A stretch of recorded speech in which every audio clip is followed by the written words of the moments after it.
আমার বাড়ি থেকে বের হয়ে যায়। ফেল করা ছেলের আমার বাড়িতে কোনো জায়গা নেই। মা রাতে মোরগ রান্না করে তো মুখে রুচি নাই। তোর মোরগ খাই বের করে দিচ্ছি, বাড়ি থেকে বের হয়ে যা। তোর যদি শরম লজ্জা থাকে আমার বাড়িতে আর কোনোদিন আসবি না। আমার শরম লজ্জা নাই। তুই ফেল করছিস, আমি পাড়াতে মুখ দেখাতে পারছি না।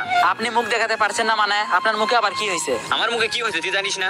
আব্বা এই ছোটখাটো বিষয়ে ঝামেলা করা কেমন দেখায় না? বাপ বেটা এখন যদি ঝামেলা করি মানুষ তো হাসাহাসি করবে। আপনি আমাকে মুরগির মাংসটা রান্না করতে বলেন, রাতে খাওয়া দাওয়া করবো। তোর কি শরম লজ্জা কিছুই নাই? না। ফেল তো করছিস, এখন কি করে খাবি?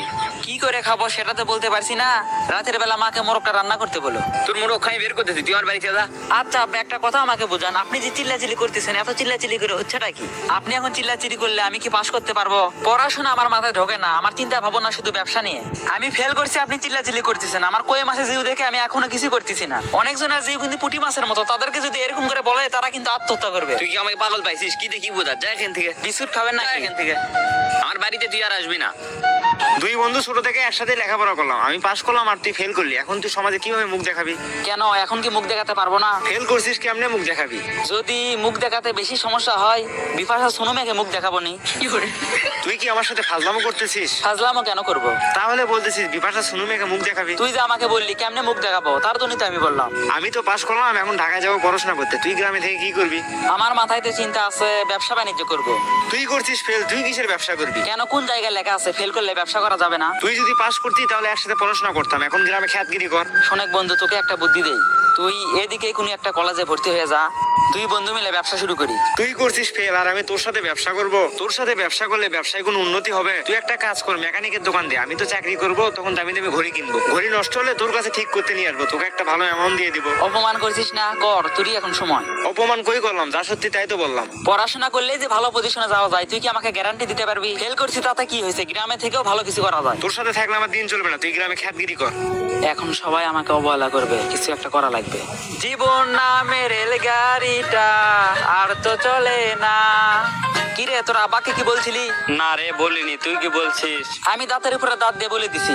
আমি সিদ্ধান্ত নিছি, আমি আব্বাকে বলে দেবো আমি পাস করছি।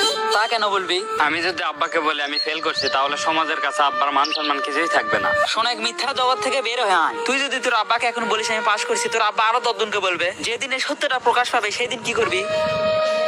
এখন যদি তুই সবাইকে বলিস আমি পাস করছি তাহলে হয়তো কয়েকদিন ভালোভাবে চলতে পারবি। যেদিন সত্য প্রকাশ পাবে সেদিন তোরা তোর বাপের মান সম্মান একটু থাকবে না। তুই অবশ্য ঠিকই বলছিস। শোনেক, দাঁতের উপর দাঁত দিয়ে সত্য কথা বলে দিবি, হয়তো কিছুক্ষণ চিল্লাচিল্লি করবে কিন্তু তুই একটা কথা বলবি না। এখান থেকে গিয়ে আব্বাকে বলে দেবো। এখন সমাজে কেমনি চলাফেরা করবি? সমাজের মানুষ তো অনেক কথাই বলবে। এই সমাজের মানুষের মতো যদি চলতে চাস না তাহলে কিন্তু জীবন চলবে না। আজকে যদি ভালো কাজ করিস তাহলে ভালো বলবে, খারাপ কাজ করলে খারাপ বলবে। আমরা যে ফেল করছি এটা মাথায় রাখলে চলবে না, সামনে ভালো কি করবে সেটা নিয়ে আমাদেরকে এখন চিন্তা করা লাগবে। তাহলে তুই এখন কি করতে চাচ্ছিস? আমি সিদ্ধান্ত নিয়েছি তুই আর আমি ব্যবসা করব। কিসের ব্যবসা করবি? মাছের ব্যবসা। মাছের ব্যবসা করতে গেলে তো অনেক টাকা লাগবে, এত টাকা কই পাবি? আমি আমার আব্বার কাছে টাকা নেব, তুই তোর আব্বার কাছে টাকা নিবি। আমার আব্বাকে এত টাকা দিবে? তুই ভালোভাবে বুঝিয়ে বলবি আমরা সর্বপ্রথম একটা পুকুর নেব, একটা বছর ভালোভাবে পরিশ্রম করবো, যদি লাভবান হয় আরো 2টা নেব। তারপরে আমরা তো আর একটা ব্যবসা নিয়ে পড়ে থাকবো না। আমাদের বাড়ির সামনেও জায়গা আছে, তোদের বাড়ির সামনেও জায়গা আছে, আমরা মুরগির খামারও দেব। তোর চিন্তা ভাবনা তো অনেক ভালো। আমরা যে ফেল করছি এসব চিন্তা মাথা থেকে বের করে দে, এখন ব্যবসায়িক চিন্তা মাথার ভিতরে নিয়ে আয়। শোনেক, আমি আমার আব্বাকে বুঝিয়ে বলি, তুই তোর আব্বাকে বুঝিয়ে বল। আর সমাজের মানুষ এখন অনেক কথাই বলবে, এসব ধরলে চলবে না। আব্বা যে এখন কি বলে? শোনেক, সাহস করে বলে দিবি। প্রথমে হয়তো চিল্লাচিল্লি করবে কিন্তু তুই একটা কথাও বলবি না। তুই যদি কথা বলিস তাহলে কিন্তু ঝামেলা আরো বেড়ে যাবে। সাহস করে বলে দিবি, বুঝিস না বিষয়টা, দরকার হলে একটা মারও খাবি। আমাদের গ্রামে 3 জন পরীক্ষা দিচ্ছে, 2 জন ফেল করছে, আমি একাই পাস করছি। তোর বন্ধুর কি খবর? জোবাইরের কথা বলছিস? হ্যাঁ। ও তো ফেল করছে। কি বলি? জোবাইর নাকি গ্রামে ব্যবসা করবে। ও করছে ফেল, ও গ্রামে কিসের ব্যবসা করবে? পাস তো করলে মিষ্টি খাওয়াবি না? সময় মতো মিষ্টি পেয়ে যাবি। সেটাই, মিষ্টি যেন পাই। আরে পেয়ে যাবি। আমার ঢাকা শহরে 7টার মতো রেস্টুরেন্ট আছে, প্রতিদিন আমার 250 পিস মুরগি লাগবে। ভাই এখন তো কিছু বলতে পারতেছি না, আপনার নাম্বারটা দিয়ে যান, আমরা যোগাযোগ করবো নি। আচ্ছা নাম্বার নেন, বলেন। 01792। আচ্ছা ভাই, আমরা আপনার সাথে যোগাযোগ করবো নি। টাকা নিয়ে কোনো সমস্যা নাই, 250 পিসের বেশি হলেও আমি নিয়ে নিব। আচ্ছা ভাই, আজকে সন্ধ্যার ভিতরে আপনার সাথে যোগাযোগ করবো। আচ্ছা আমি তাহলে গেলাম। এই পর্যন্ত 10-12 জায়গায় ইন্টারভিউ দিলাম, কোনো জায়গায় চাকরি হলো না। তুই আর জুবাইল একসাথে পড়াশোনা শুরু করেছিলি, জুবাইল ফেল করার পর ব্যবসা শুরু করেছিল, সে আর সফল। আল্লাহ কখন কাকে কোন জায়গায় নিয়ে যায় সেটা তো বলা যায় না। যে কোনো উপায়ে একটা চাকরি ম্যানেজ করতে হবে। বসে বসে আর কতদিন খাবো? চেষ্টা কর, চাকরি একটা হয়ে যাবে নে। আর কতই চেষ্টা করি রে, ইন্টারভিউ তো 10-12টা দিলাম। এত চিন্তা করিস না, ধৈর্য ধর, সব ঠিক হয়ে যাবে। আগামীকাল ফজরের নামাজের পরে মাছ উঠবে, তুই 4টা পিকআপ ব্যবস্থা করবি। আচ্ছা ঠিক আছে। পিকআপ ঠিক করার আগে ভাড়া সই করে নিবি। এর আগে কিন্তু ভাড়া বিষয়ে অনেক ঝামেলা করছিল। আগামীকাল তো ফজরের পর পরই মাছ তুলবি। হ্যাঁ। ঢাকা থেকে তো একটা ভাই আসছিল, কোন ভাই? রেস্টুরেন্ট থেকে আসছিল, আমাদের থেকে নাকি মুরগি নেবে। কয় পিস মুরগি নেবে? ভাইয়ের তো ঢাকায় 7টার মতো রেস্টুরেন্ট আছে, প্রত্যেক দিন প্রায় 250 পিস মুরগি লাগে। আচ্ছা, নাম্বার তো আনছিস? হ্যাঁ। আর হ্যাঁ, তুই আজকের মধ্যে 4টা পিকআপ রেডি করবি। আগামীকাল ফজরের নামাজের পর পরই কিন্তু মাছ উঠবে। ঠিক আছে। দুই বন্ধু একসাথে পড়াশোনা করলাম, তুই ফেল করে গ্রামে ব্যবসা শুরু করলি আর আমি পড়াশোনার জন্য ঢাকায় গেলাম। পড়াশোনা শেষ করছি, এখন পর্যন্ত একটা চাকরি ম্যানেজ করতে পারিনি, আর তুই ব্যবসায় কত উন্নতি করছিস। ফেল করার পরে তো সবাই ভাবছিল কিছুই করতে পারবো না, আল্লাহ রহমত করছে দেখে আজকে এত দূর। এখন কয়টা পুকুরে মাছ চাষ করতেছিস? এই 7টার মতো।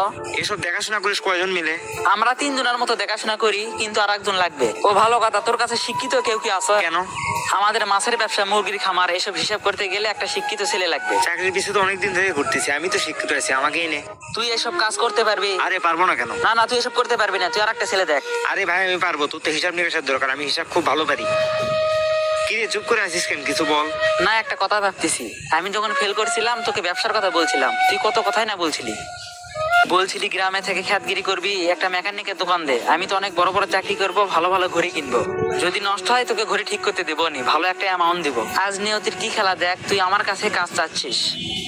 কিছু মনে করিস না, কথাগুলো মনে পড়লো দেখে বললাম। পড়াশোনা করলেই যে শুধু ভালো পজিশনে যাওয়া যায় এমন কিন্তু না, গ্রামে থেকেও কিন্তু অনেক ভালো কিছু করা যায়। আগামীকাল সবকিছু বুঝে নিস। ফেল করা মানে জীবন থেমে যাওয়া নয়। আপনি ফেল করেছেন, এই সমাজের মানুষ আপনাকে নিয়ে অনেক কথা বলবে, তাদের কথা শুনে আপনি নিজের কোনো ক্ষতি করবেন না। ভিডিওটি ভালো লাগলে কমেন্ট বক্সে অবশ্যই